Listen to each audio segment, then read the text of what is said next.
Well. How are you doing tonight, my friend? Hey, doing great. Good toy evening to you, brother. It is always a pleasure to be here on the Toy Box Chronicles.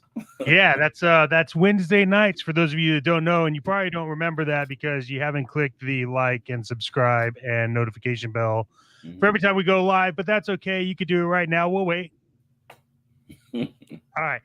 Man, dude, we got a lot we got to talk about tonight. Big questions we're here to answer. How do you start a toy collection? What line's the best? How much should you spend? And we're going to talk a little bit about Prime Day. And there's a lot of things that are going on that we just feel like we should probably get into. So this is going to be a, how do you say? Everything but anything. Yeah, it's like an everything bagel. So sit back, relax, enjoy, subscribe, like, follow. This is Toy Box Chronicles.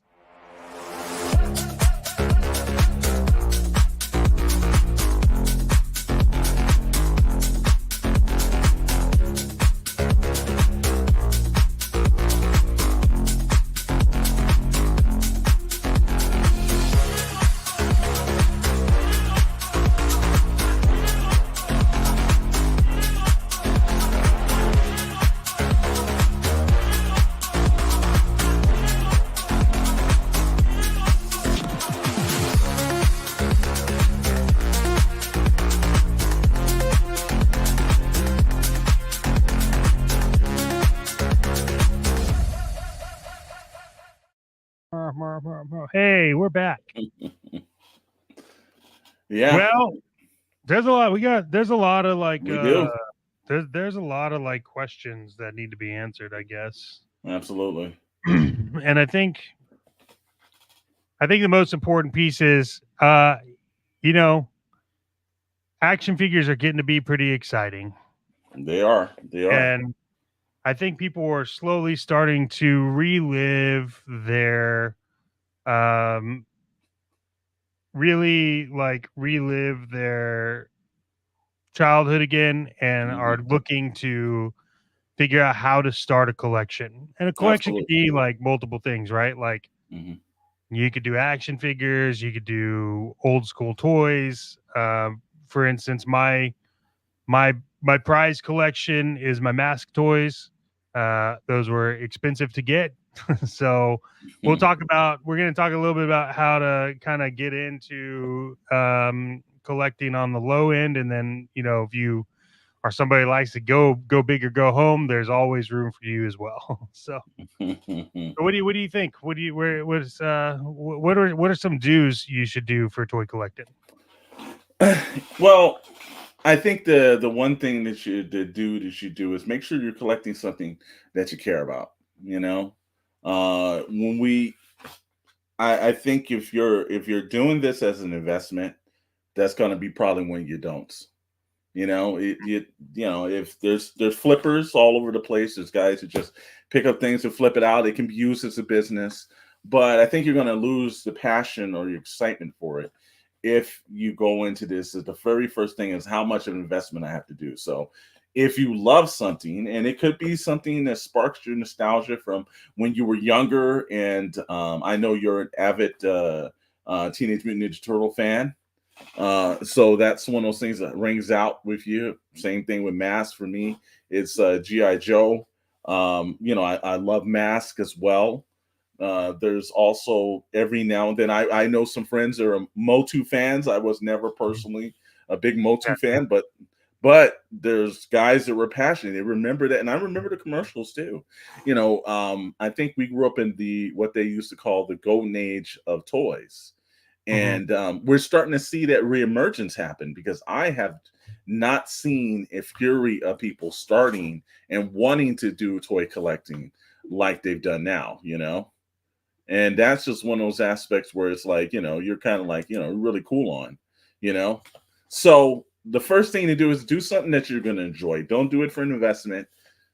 If it's something that you're into, you're probably going to, and it will spark some nostalgia little bit of euphoria hits your head and everything when you see something. Whether, like for myself, I grew up in the vintage GI Joe era. Now, as an adult, especially since I have a bunch of those older figures that are in terrible condition and in the garage someplace. But I thought, like, all right, when I was going to restart collecting into GI Joe, was I going to go down and get a bunch of vintage stuff? And I started thinking about the price points and everything. I was like, wow, that is going to be, in order to get a vintage collection of Joes, that's going to take that's almost a lifetime mission. You're going to have to hunt this stuff down. Yeah. And so Classified, it's going to be costly. Exactly. Classified had just popped out, and I saw and I was thought, well, interesting that they're going to be in a 6-inch form, but I like the detail, and there was some harks of some classic stuff with it. And it was so new into the line that I thought, like, okay, I'm not digging for hundreds of characters here. I probably had like maybe 20 characters from when the line started to go back and get. And at one point I told myself, well, I'm only going to collect just the Joes. And that just completely changed, because some of the Cobra characters, I was like, well, all right, I guess this character, that character. And then I just started full out collecting the line. But I think that's, for me, it's, make sure that you love something that you're going to collect, because it's going to take a lot of time. And there's going to be some frustrations there. We're going to get to the frustration a little later. But no, if you do it with love, I think you'll be good. Yeah, I mean, I think there's like I think it's pretty much well said. Like, if you like, you could just try to go for whatever's like popping at the time, but you'll find out that you just sit there. There's some stuff, like, I'm speaking from experience here. There's some stuff that I bought that I'm just like, I probably shouldn't have bought that, because like, yeah, it's cool. Like, I like it. Like, I have Mad Balls. Like, I love Mad Balls. I do. I think they're fantastic. But I'm selling my collection, because somebody that has like every Mad Ball could probably use these, because I have, series 2 in package, and it's like, yeah, if you want these Mad Balls, like, I think it'll do better for you. A line, like, always approach it from, you got to have a budget in mind, and how much you want to spend, and how much you want to spend. Well, that should probably be point number 2. Is the cost. Also, Meeks has got to buy them all like Pokemon. It can get costly, so that's a very good comment to get us into cost. I know one of those things was, I have a minimum amount that I will purchase on a figure. I know some guys, and I know a bunch of the guys in the Joe community that I deal with, especially with Classified. And there's guys who'll spend 2, 3, for some of the San Diego Comic-Con exclusive thing. I won't do that. Normally I try to be in on the first wave. I do things like, in the cost points, one of the cost dues I'm going to tell somebody is, if you're ordering a lot of stuff from Hasbro Pulse, then just spend the $50 for the Hasbro Pulse premium membership. One, if you buy, because at the rate that we're going, you're going to at least spend anywhere between 5 to 10 figures a year, and if that's just counting figures, not vehicles. But something like the HasLab that's going to be released in a couple of weeks. Well, now they do have a rule. They say over $79 you pay for free shipping and everything, but that's not always the case, because they don't give you free shipping on the HasLabs. Correct. The HasLabs, it's worth you just saving, like, if it's 10 or 15 or 20 bucks to spend the $50 and be a premium member. It's worth that in. So that cost is piped in. But for me, it's more like there is a flipping to the industry that goes on. And one of the main things that I've noticed is that, especially in the early days before Hasbro started cracking that down, like, it would be a wave would come out, and let's say that you were short to that wave.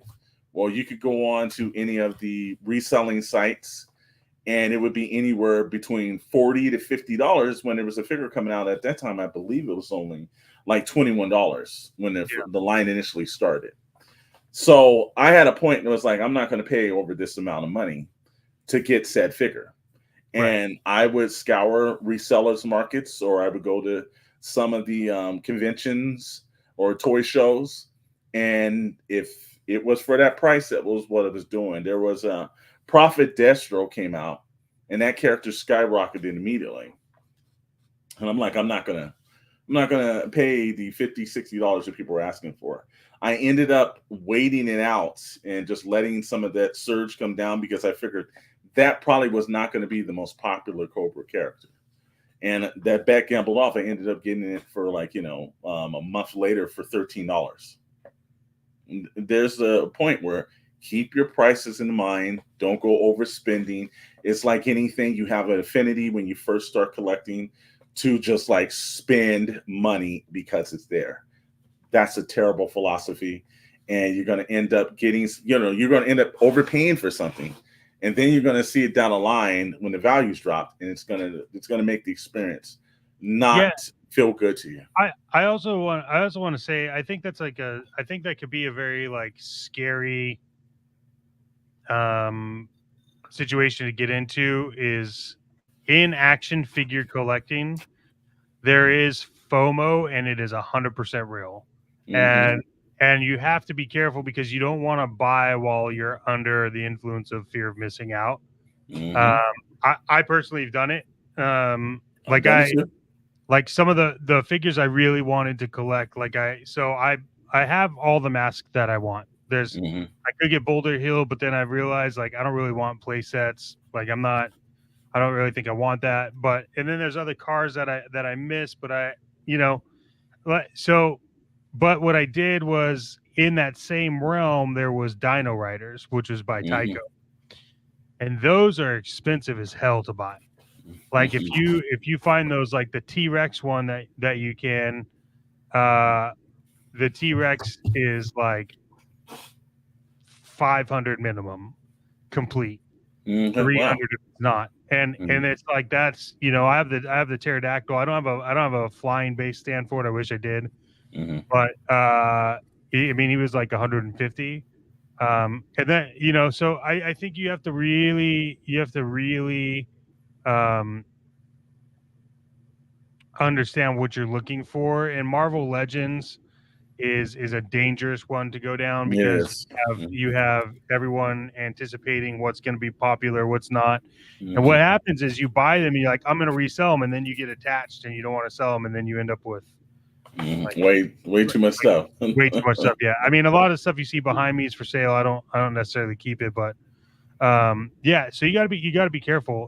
To answer Meek's question, who Yeah, I said, was about to pop that right up, man. yeah, what's the best place to shop for figures for someone that's just starting their collection? So, it depends on the collection you're trying to start. Surprisingly enough, if you want vintage stuff, you could go. I've had luck buying some vintage stuff on shopgoodwill.com. You could type in what you're looking for, and then you could do like TMNT. Sometimes they do like a big bundle, and a lot of people don't really shop there, so you're bidding on something that no one else is looking at. And I've gotten stuff really cheap on there. And then if you want something specific to buy, eBay's pretty good. They have a lot of things that people just don't have anywhere. But honestly, Whatnot is probably one of the better parts to start in. Is like, because I find stuff on Whatnot that I just didn't even know existed, because a lot of these people that have these collections that are selling them have them, and they can tell you history about them. Like for instance, Fin Fang Foom, I got that on Whatnot, and I had been looking for one forever. Yeah.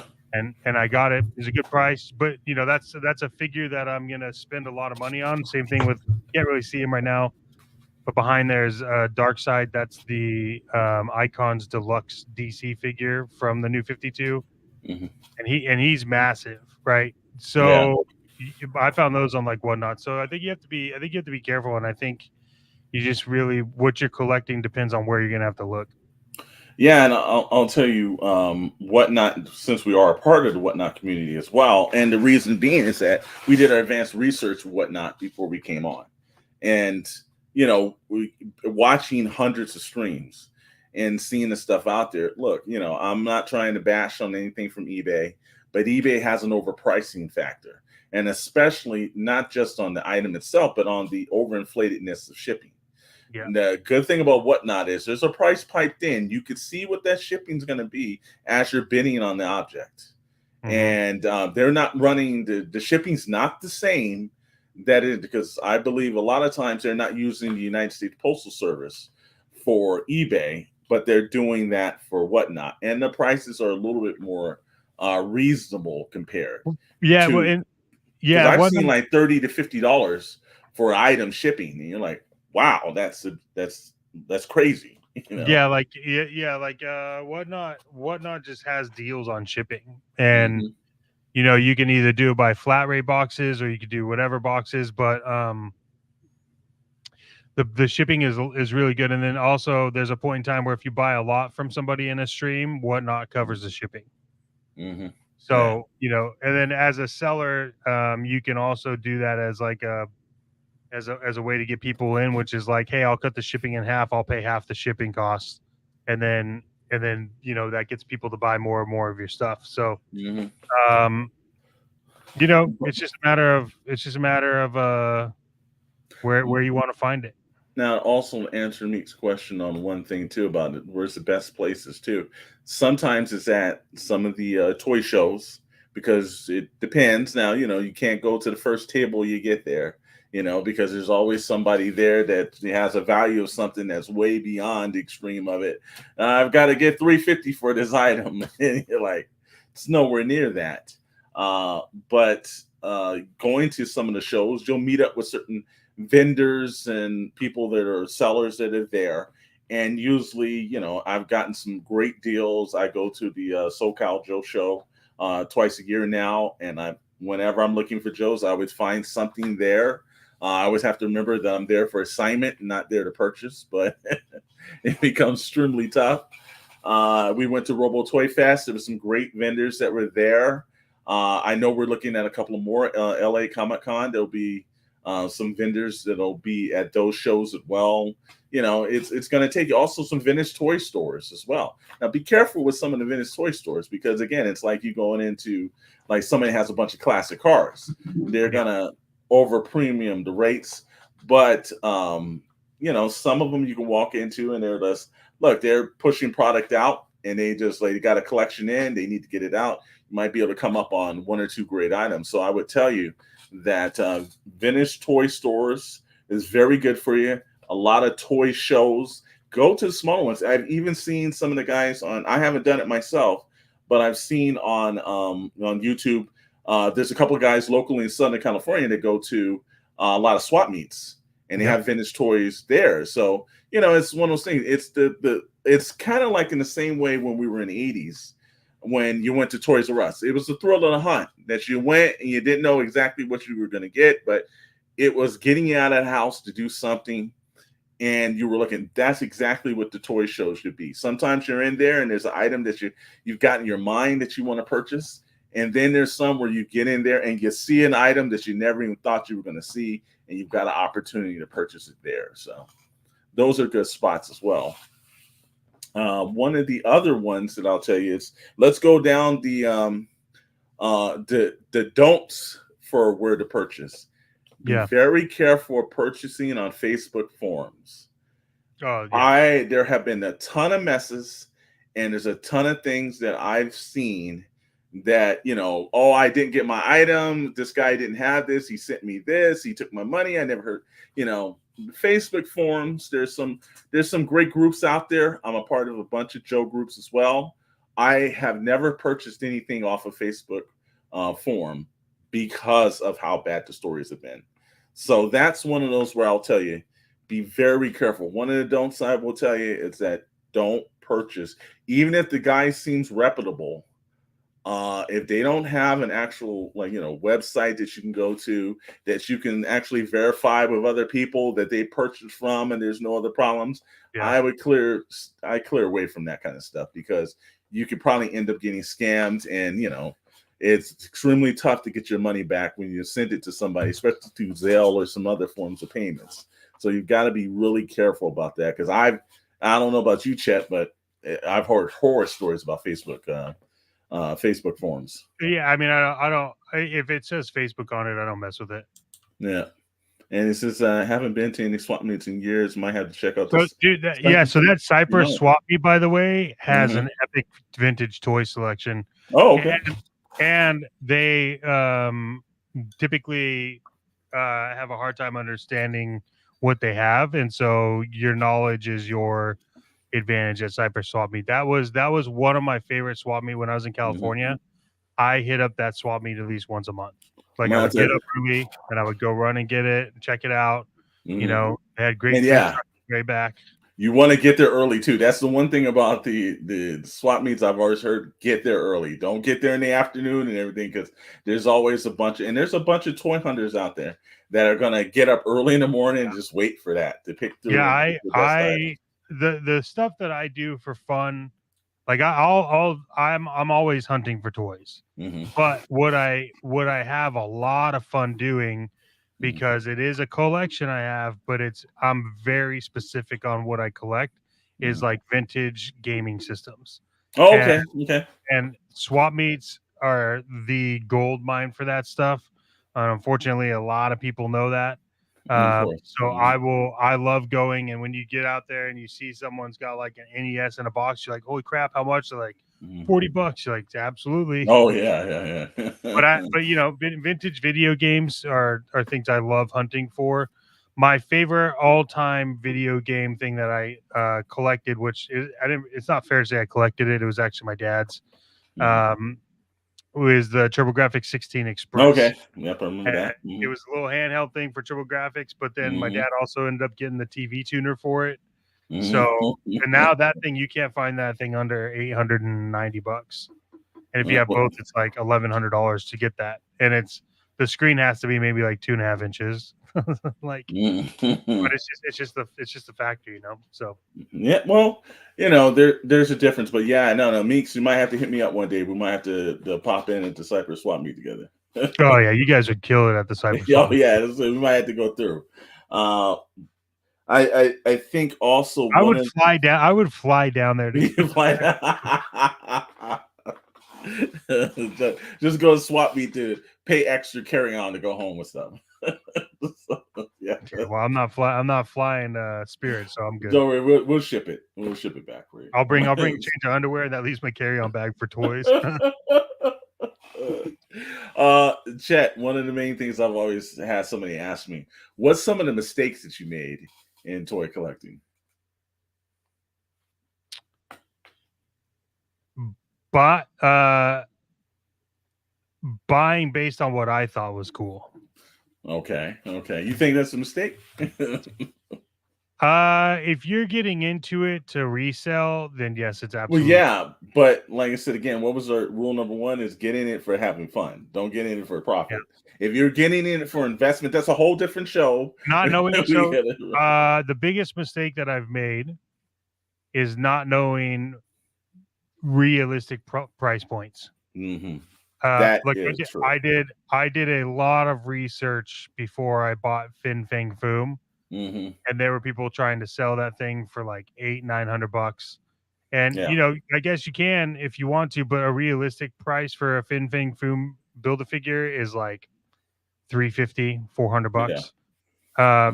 So I think realistically, if you're passionate about it and you like it, you'll collect it and you'll be able to buy it at a reasonable price. Like, I really love Street Sharks. You can kind of see him in the top screen right here. I've seen him. But I'm also working with a guy on what not to buy all 6 of them, because I love them, but he like collects them, and so I have some of the best Street Sharks that exist on Whatnot, and so you know, it's hard for me to sell them, but also if I sell them to this guy, he'll appreciate it. I can turn around and use that money for something else I want to collect or to pay off stuff I've already purchased. And I'll tell you, I'll put it in as a mistake. It's knowledge. You're right. Knowledge is the one thing. If you don't know what you're talking about and what you're shopping for, then chances are you're probably going to come out of more money than you necessarily need to. There's a certain point where, like, this is one of those things where it's like, you wouldn't just walk onto a car dealership and just throw somebody your credit card and just charge me whatever, and I'm writing off the lot with it. No, you're going to do your research before you actually go on a car lot. That's the exact same way that you need to be approaching toy collecting. Do your research. If it's Marvel Legends, then, are you going to go back to when Marvel Legends was Toy Biz? Or are you just going to pick up Marvel Legends? Or are you going to, are you picking up, like Chet said, Build-A-Figures? Or do some research and see what you want. If you just want to just purchase the X-Men, okay. Or you just staying with the X-Men, or it's going to be X-Force, or any of the other sub Uncanny. X's. Yeah, Yeah. it's like, what are you gonna flow in? If you're just a Wolverine fan, you're gonna pick up every Wolverine, then do your knowledge. And the a mistake that turns into let's say the do's and don'ts. The don't that you should do is not have knowledge. A do you should have is if you know someone that has some knowledge. There's a lot of, you may have friends that are in toy collecting. You may be able to, become friends with some of the vendors at some of these shows, or a lot of the guys that we know are kind of like friends of people that's on Whatnot. They become friendly with some of the sellers, and you have a retort back and forth. So it's something that you don't really have a lot of knowledge on, and you've got someone trustworthy around you. You can ask them, hey, should I pay? No, oh no, man, don't pay that amount of money. That I wouldn't do more than this. Yeah. Or if you do have somebody that's extremely knowledgeable, he's like, well, hold on, I know someone that has this. Let me see if I can broker something for you. But to go in there blindly and just like, the toy show, and some guy tells you, I've got the original 82 GI Joe line or something else like that, and then you buy them, you get home, and you find out those are reproductions. That is like, wow. It's like, you thought those were the first wave, and you find out they're like variants that came out like 25 years later. You've got to Yeah. really be careful. You go to pick up a G1, but you found out it's a Temu G1. And it's like, there's a difference. The box might look a little similar, but if the box looks brand new and it looks too good to be true, it's probably not an 80s actual toy, Yeah. because there's going to be a little yellowing on the box. There's going to be like, maybe a little wear and tear. But if you got Unless something that looks unless like it it's like just rolled off the factory lot, man. I mean, unless it's like they found in Venezuela or wherever it was, that Yeah, warehouse with all the mask figures mask. that was just in boxes. But I mean, realistically, that's a once in a lifetime thing, you know? He said like Mortal Kombat knowledge is power. You're absolutely right, brother. You'll have a fatality if you don't use the knowledge point. But usually, like, again, it's just like with whatever you do, if you know someone with some knowledge, then pick their brain. And look, if you find this person very trustworthy, now we've all known some toy resellers and everybody else that we would never do business again.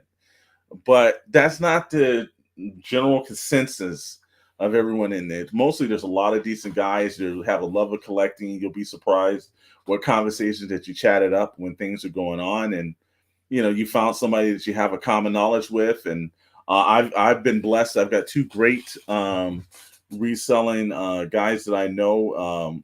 Fictional Studio Joe. He just called me before we even did the podcast. He was asking me if I had this figure.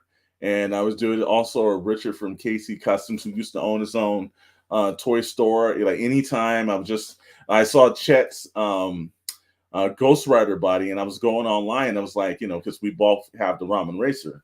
And I was like, I'm not going to in any way pay the exorbitant prices on eBay for just the body. So I asked him, hey, man, do you have, I've got one somewhere, man. I'll hit you up and let you know. That's where it comes in with the knowledge. Who do you know? Who's going to be the guys that really going to look after you and want to see you actually do well. And that's one of the things that, I've got a great resource behind it. There's a bunch of guys on Whatnot that I know that Rad's compiling a list of some of the guys that we trust. That we'll start putting up at the end of some of the PixelsPlasticInk and Toy Box Chronicle ones, where, hey, these are proven resellers on Whatnot, that they're good guys and they're going to be knowledgeable and help you. We're going to put a list out of those guys. Well, we know if you're looking for garbage bill kits, and it's the junk cartel for us, Yep. But there's so many. So that's where it becomes in. It's like, find someone. You don't have the knowledge, find someone. It's going to help you out in the long run. Yeah. And I think one of the I think the like you were saying, the whole purchasing kind of frenzy that you want to get into, like, because there's a shark frenzy that comes in every now and then. The long game works itself out. Yeah. The long game sometimes where there's a figure that pops in, and it's not like, every time there's gonna be a popular figure. Sometimes a figure comes out, and there's the astonishing Wolverine that just recently came out. That's probably going to be a tough figure to track inside the stores. Everyone loves Wolverine. Every time he pops in, he's kind of gone. And so that's going to be probably a tougher character. So the anticipation is when something like that's coming out, or it's like a HasLab. Like, you probably want to bite the bullet and pay for the HasLab during the campaign. Because the minute that campaign ends, it's going to be some form of exuberant cost stacked in on that. So a perfect example of that, if I could share this. Yeah, really, go ahead. Well, one the not big one, and I'll share my other one, just kind of for knowledge, because knowledge is power. I missed the Galactus HasLab by like one day because I was like, I don't know, when the reality is I should have just bought it, and then if I didn't want it, then remove my order, right? And because of that, when I bought Galactus, I had to pay to buy Galactus. Now, it wasn't that much more. It was maybe double, right? What it cost. Mm-hmm. But the one that destroys me inside, like, just demolishes me. And we talked about this when I was down there at that show. Mm-hmm. I wanted to fund Unicron. I wanted Unicron, and it was like it was probably $300 on HasLab. Mm-hmm. And at the time, I was just, that's a HasLab was just starting. I was like, I don't know, but I saw Unicron at San Diego Comic-Con. I was like, I want that in my house. It was $300 on HasLab. No, You cannot buy it for under $2,300 now. jeez. You can't get it any cheaper. The only other one that's just as expensive is the Barge. Mm-hmm. But that Unicron one, that's one that I've wanted for so long, but it is $2,300 now, and I should have just, So I agree. I agree with you. If it's a HasLab and you want it, and we talked about it, this HasLab coming up is probably the first GI Joe HasLab that I'll buy. So yeah, I think that will be my third, because I purchased his tank, the Dragonfly, and of course, what we already know, it's going to be the Rattler. So I'll be definitely purchasing that, and God willing, the next year I'll be purchasing that one. But there's but yeah, just there's certain times where there's certain things you can pull the trigger on. It's a very popular character. Pull the trigger on him. I think the Hulkbuster Iron Man that just recently popped up, that's one that you should probably pre-order. Because it's, number one, it's a very large figure, and the price point isn't too bad. But I think that's the one that will go up in pricing. And I think that's going to be one of those things where you'll regret it. You'll sit back and say, I should have got that. Now, there's certain characters that you don't need to run out for. Maybe play some long games. A lot of stuff with some of the G.I. Joe Classified. There are some great figures that are very popular that, I make sure that I go in and I'll purchase it. But then there's certain other characters or sub-characters or certain other situations, I'll play the long game. A lot of sublines, I'll play the long game, especially sublines at retailers. I will, if it's like, I'm not into the sublines. There's a couple of characters I thought, we'll talk about this in the next segment about Walmart, but they had some Knife Force characters. Played the long game on it. Worked out. Sometimes it doesn't work out, no. But I stopped myself from, just purchasing just to purchase. That's the thing that you shouldn't do. HasLabs, absolutely. Marvel Creations, I don't think you need to kill yourself for. They've been proven that it's very tough for them to make those goals and markets. And Super 7, sometimes give it a little time. Sometimes Super 7's prices can be a little out there. So if you give a little time and see if the resale comes onto them, you might be able to get them for, because I think $50 for a action figure. Now some of these independents, I more than understand. It's a different cost points. But you shouldn't, I think, always run out and just drop $50 on a character that's from a place like Super 7, which we know that Super 7 doesn't need to charge that amount of money for their products when everyone else is almost $20 cheaper than them. Now, what you want to do is you want to distinguish whether or not you are buying mainline toys, like some from Hasbro, Mattel, Playmates. Yeah. These are main companies. So you may see those pop up at retailers.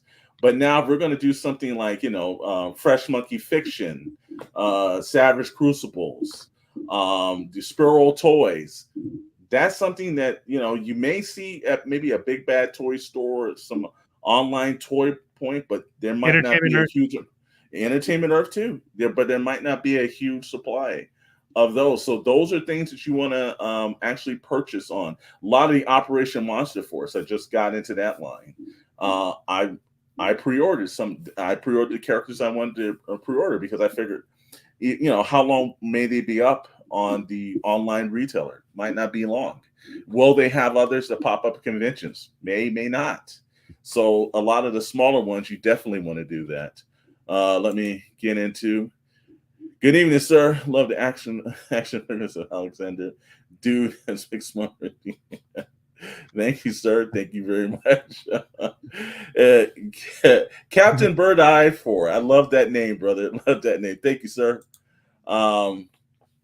It's just, you've got to make sure that if it's the smaller lines, yeah, you probably want to, like I said, purchase them early, pre-order those and everything. But something where it's like again, like we said, the HasLab, you're going to want to purchase that.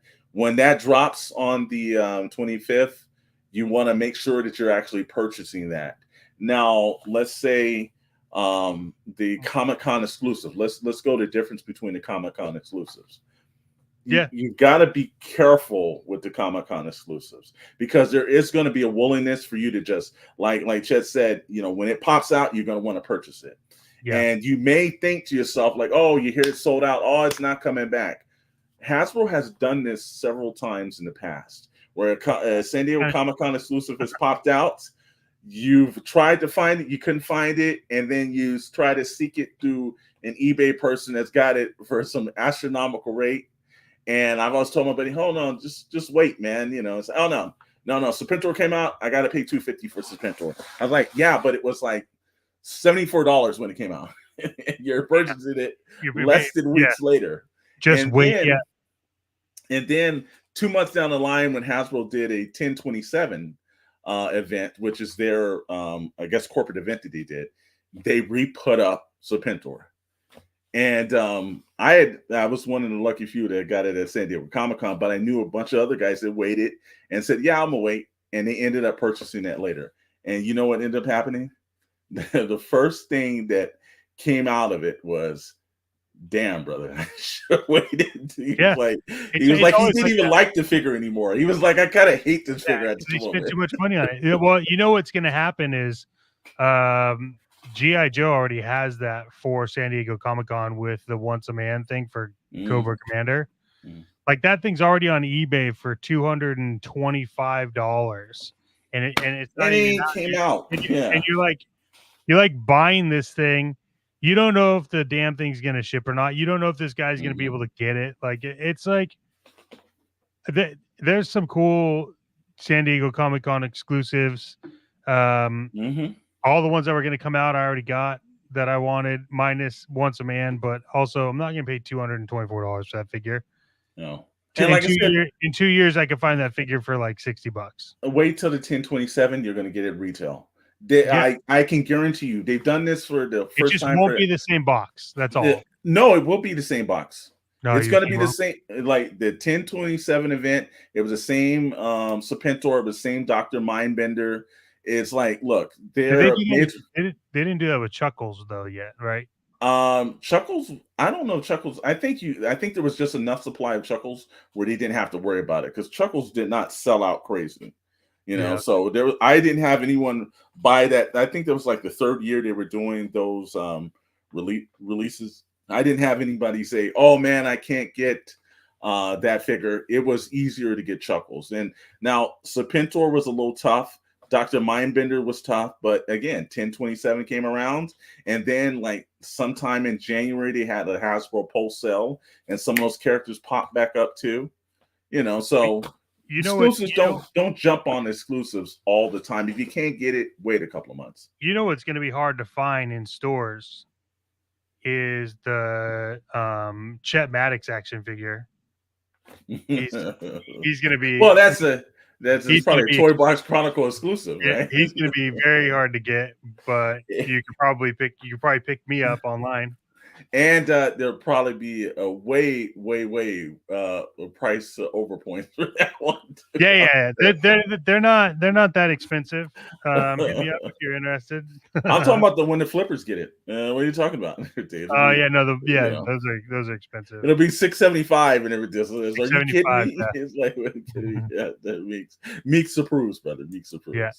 But I think it's important to understand what you're trying to collect and where you want to go with it, because ultimately at the end of the day, you're going to end up spending money. And whether or not you have a lot of money or a little bit of money or medium amount of money, like you just have to be smart with what you're getting. You know what I mean? Like, yeah, you just want to be careful. There's some stuff I bought, like you can see in the background. There's some stuff I could point out that I bought that like I was like, oh, these are probably gonna sell, and so I bought them because selling on Whatnot. I just was like, these will resell on Whatnot, and it's like they don't, and so I wasted money. So well, I've rarely ever gotten to that stage of reselling. A little bit same thing like with my the comic book collection. A lot of stuff I just read because I wanted to read it, and it just so happened that some of the stuff popped up to be a little tad bit more vulnerable or valuable. Same thing when I there's certain lines that I'll purchase, and I'll just because I just want it. I think, like I said again, like we said in the top of the hour, if you're just collecting something that you're going to enjoy, you're going to have a better scenario. There's a lot of stress involved when you're talking about investments. Like, am I gonna make back my entire collection? And there was a time where, I'll be honest with you, I'm a screenwriter by day, this, and it's a very shaky business every now and then. And Hollywood went through a strike a couple of years ago, and my original Joe collection was all in the packaging. It was like there might be a point where I might have to resell this stuff. And I remember you talked to me, my buddy Joel talked to me, and like, how are you enjoying this? You need to take this stuff out the box. And you know what? As the point, I was like, hey, I usually keep all my boxes just in case if there's an item that I don't want. Like, I've never been a Tiger Force fan. There's certain Tiger Force things that I've kept the boxes to just in case I probably end up. Because every now and then I think they probably won't mainline release this character. Maybe this might be the only character. And then when they do, it's like, okay, I really don't want this character. Let me just move it on to someone else that might want it. But enjoying it was a huge part of it. It took away a lot of the stress that I had by just opening and enjoying it. And, you can see the Joe display behind me. And every time I walk into my office, there's always a point. There's just a smile light up on your face because it's like, it's awesome to see these characters that you saw them in 3 3/4 forms. You're seeing them 6-inch forms. And it's a different point of enjoyment. Now, if it was all for investments and I had dollar signs above them, then I don't know if I would enjoy them as much anymore. Yeah, and I think depending on what you're collecting too, opening them up and taking them out, you really only lose about $10. Yeah.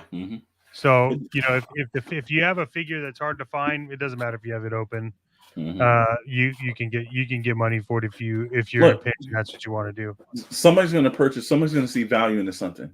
It's only worth the price that someone's willing to pay for it. And certain times, like let's be honest, the mass line 5 years ago there was no value on that. You could go to a toy convention, people didn't care. There were guys like, man, you can almost take this. You know, they were like had in like the $5, $10 bin. And then there was some form of a resurgence that happened. And you know, it made it a little bit more valuable. But in the same point, because I remember you were buying your collection, I went down and brokered the deal for you. We had a level where we're not going to go over this.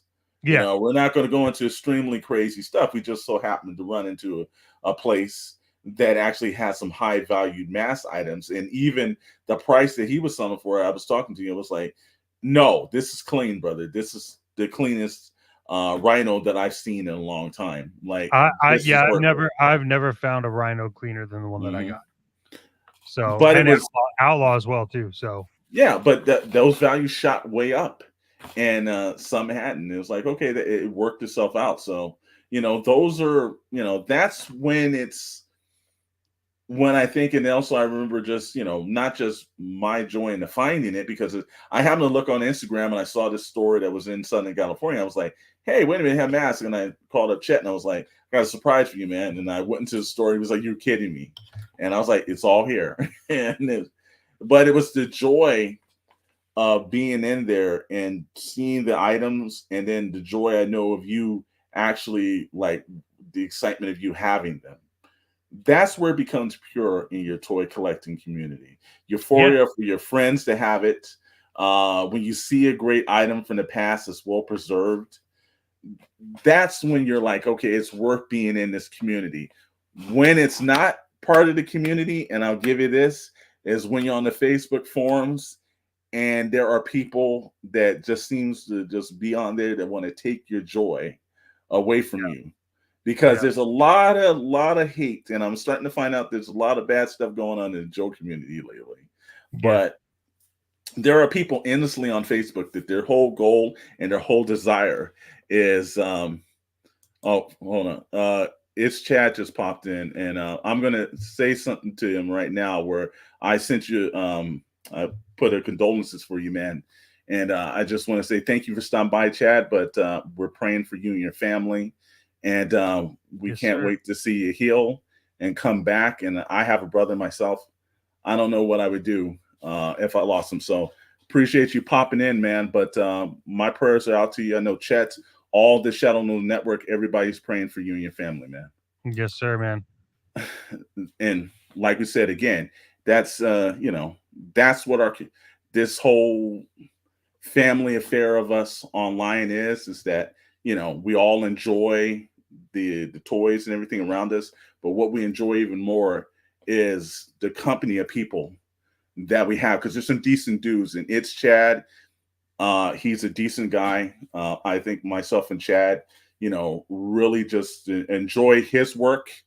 Hopefully, he enjoys our work and everything. But it just transcends more than just toys. So, man, you know, thank you for popping on tonight, man. And if you need anything, don't hesitate to send a direct Yeah, man. message over.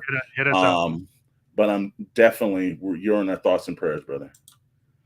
But as we Yeah, get back. I think. Well, yeah, you have like the community. Yeah, there's always going to be shady people in whatever you collect. Hmm. Hmm. Um, so be mindful of that. The biggest takeaway I could tell anybody for collecting is just know what you're collecting, because you can get ripped off. Hmm. It's very easy to get ripped off. um, It is.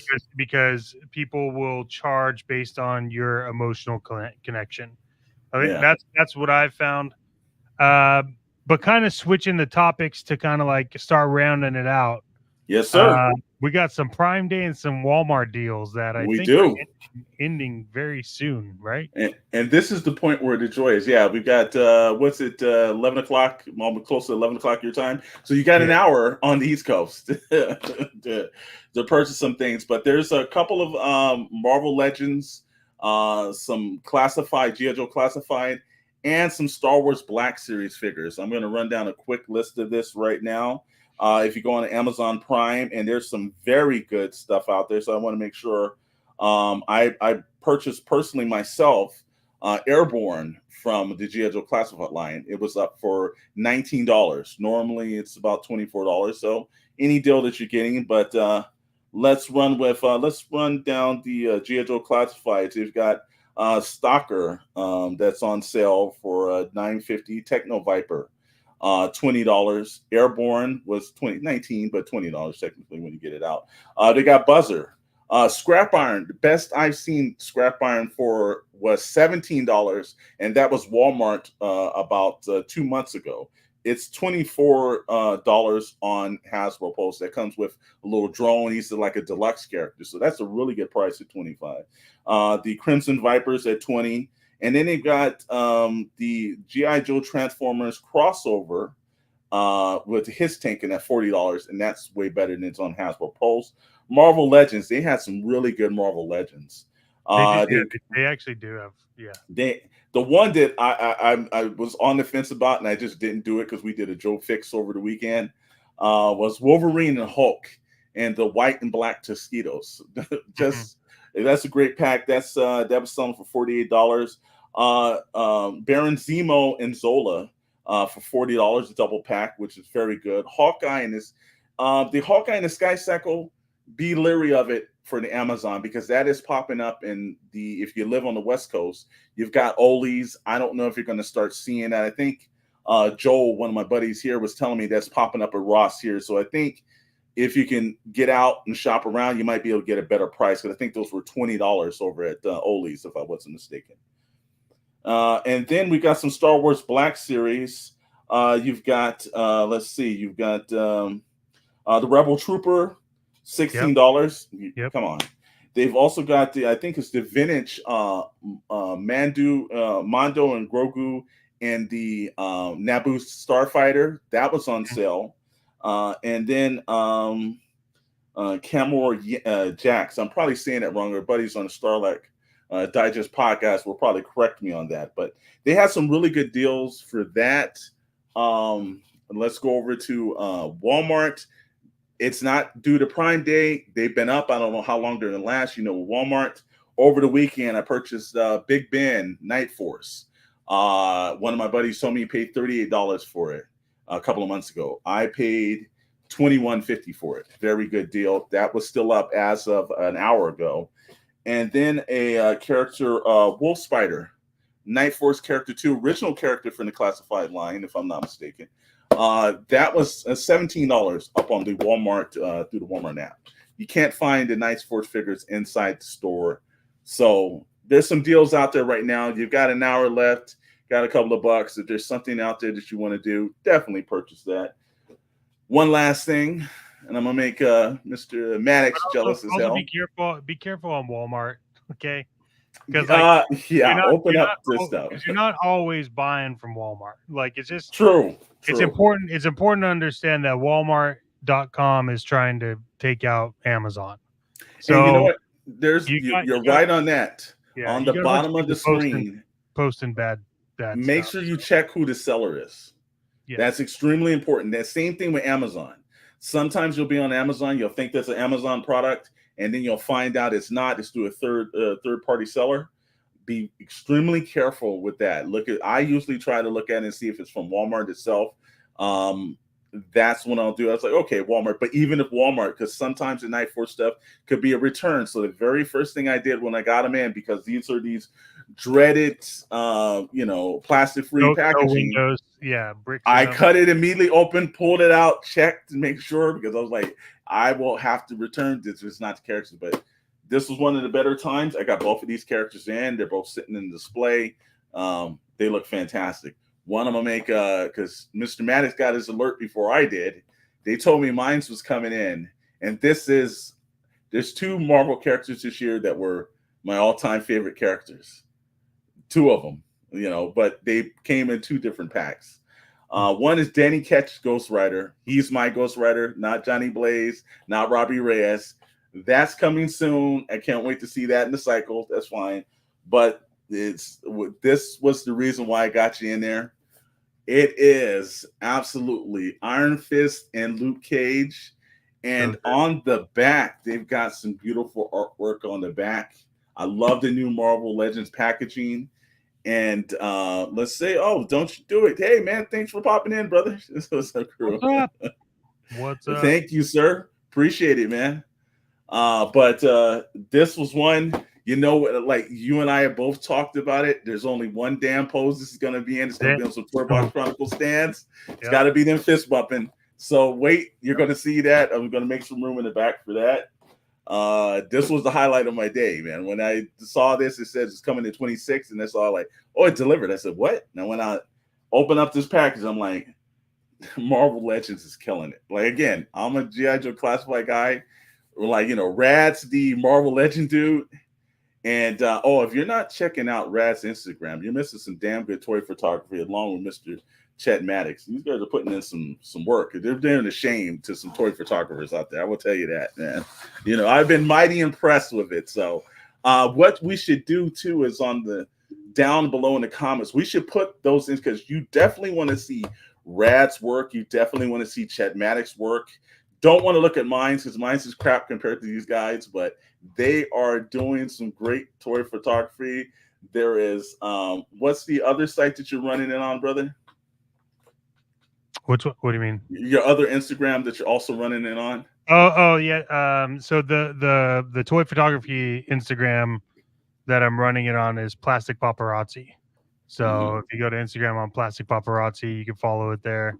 It's a very new channel. It's making progress, but it's something I'm doing out of love. And Plastic Paparazzi is just a rad name.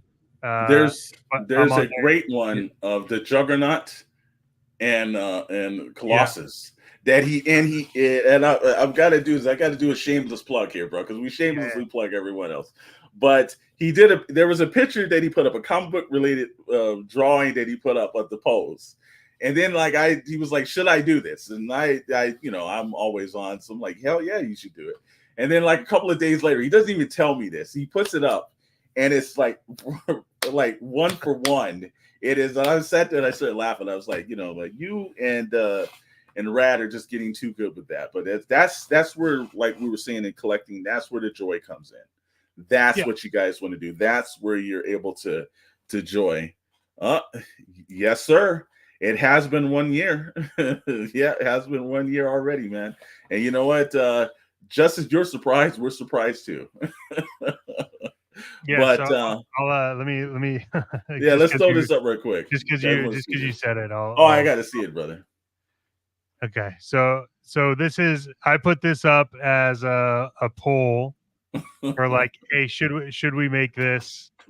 Now, to be fair, the articulation on some of the figures is not this good, but everyone said yes, so then I made this. Now, see, if they had an extra hand that had the clutch, then yes. But you know what this leads us into? We've got a couple of great Toy Box Chronicles coming up in the next couple of weeks. This one was based on how to start your collection. Next week, we're trying to get a couple of guests in, how to customize your collection, how to customize figures and the growing point. And then I think we've got a special guest that's coming on the 31st episode. He confirmed it, but we're going to wait till later to announce that. One show after the 31st, probably the first week of September. We've been talking about, like I said, again, we're going to probably run with one of those toy photography ones. We'll probably see if we can get Rad and a couple other guys that we met on the Instagram over and just talk about the art of toy, because customization and toy photography is also what you could be doing to your collections. Don't take me for it. I am a novice. You wanted to have Chet and Rad and show you how to do it right. My man's bought like all kinds of smoke effects and everything else that was just like he's taking it to the next level, man. It's a Fing Fang Fu. It's fantastic. This is one of my favorites right now. I have I bought a bunch of like set design stuff. It's got a staircase, a stairwell, like so yeah, if you get into that part of it and you love doing that. Fortunately, being in Georgia, I also have access to fireworks. Exactly. Yeah, but that's something we don't have access in Southern California. Yeah. So Northern California. Yeah, right now it's all iPhone photography. It's all doing it on iPhone. But the more and more I'm getting into it, the more and more I realize I'm gonna need that. I'm gonna need that aperture for what I want to do. But yeah, I mean it's fun, man. Well, that's exactly what it is. So, guys, we spent an hour talking about the joys of toy collecting, the do's and some don'ts. This is a part one. We'll throw it down the line probably in 6 more months and give you an updated to this because it's always evolving in and everything. But the one thing that we wanted to take from this episode is have fun with it. Just don't let people steal your joy. Have fun when you're doing it. It's not life and death here. It's just toys. And if you miss out, you miss out. Then admit that you weren't supposed to have it. You can move on. So that's the main thing I want to do. It's just like you're gonna meet so many great individuals. I have so many beautiful guys in my life that are in the toy community. And it's just one of those things where you get excited when you talk to them. They look out for you. There's a lot of decent people. And so don't let the negativity that pops in it think that that's all, man. I will say it's also a double-edged sword because the more people you meet and connect with, the better it is, but also your collection builds up real fast. It does. Because then people were like, hey, man, I just got this for you because I know you collect it and you've been looking for it. And it's like, wait, what? And like, exactly. Okay. And then it's like, hey, I'm at this convention. Do you want this? I'll grab it for you. It's like $200 less. Would you? I'm just like, yeah, okay, yeah, just that's fine. Well, thing too. I gotta Meeks and we got to do the Cypress. Meeks, we got to do Cypress. Meeks, yeah, call me up. We got to do that. You don't live that far away from me, brother. Yeah, you and Meeks definitely need to do that. That Cypress. Well, like I said, bro, we're running out to the end of our hour, aren't we? Yeah, we are. And you know what we should need to do, right? What's that? Well, we got to tell people about the second greatest podcast on the face of the planet after ours. It's got to be the Sorlac Digest podcast, 8:00. They're talking about the very last episode of the Acolytes. And boy, there's a lot of like cross lines between that one. If you want to know about any of the most knowledgeable Star Wars things on the face of the planet, you most definitely have to check it out. It's like, one last one is I think you guys should open some vintage toys periodically. You know what? We're gonna do it, brother. I'm down. Yeah, we're gonna definitely. Hey, don't dare us because we'll do it. You don't understand my vintage collection that you can't see on the other side here. And while I use it to sell for whatnot, if you want me to open some vintage, I'm fine with it. Yeah, we'll do something for you, don't you know? We got Toy Biz. Don't you do it? I'm sorry. Yeah, I got some Toy Biz. I got like a vintage Destro I could take open. I've got a lot of the Kenner Batman stuff from the late. I will say I could do this one. I just got this one. This is international, but it's vintage.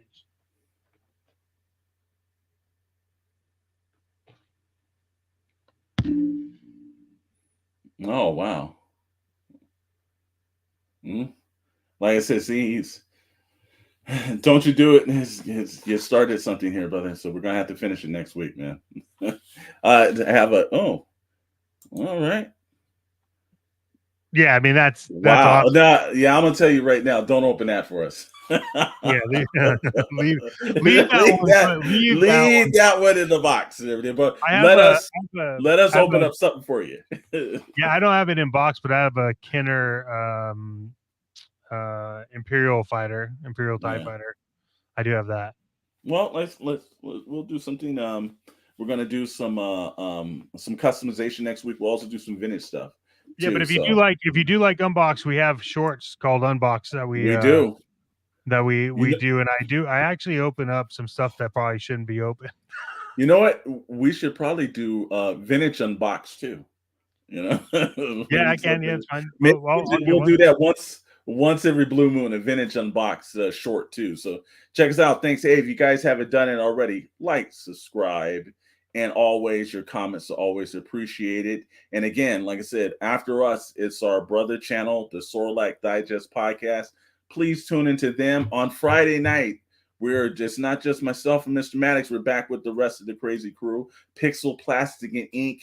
This week is an Ultimate X-Men kind of thing. So if you want to know about the X-Men and some of the stuff, there's also, remember, Deadpool and Wolverine's coming up as well. That's going to be thrown in well. So we've got a good Friday show at 7 p.m. Pacific, 10 p.m. Eastern time. We've got that ready for you guys. Anything else, Mr. Maddox? I just want to point out, if you're going to buy stuff from Entertainment Earth, We do have literally, and you could search it if you want to, and I advise you to go look at other people's discounts, but you're not going to beat our discount, and it's really just PPI in checkout on Entertainment Earth. It's free shipping on 79 over, right? And then Well, 10% off.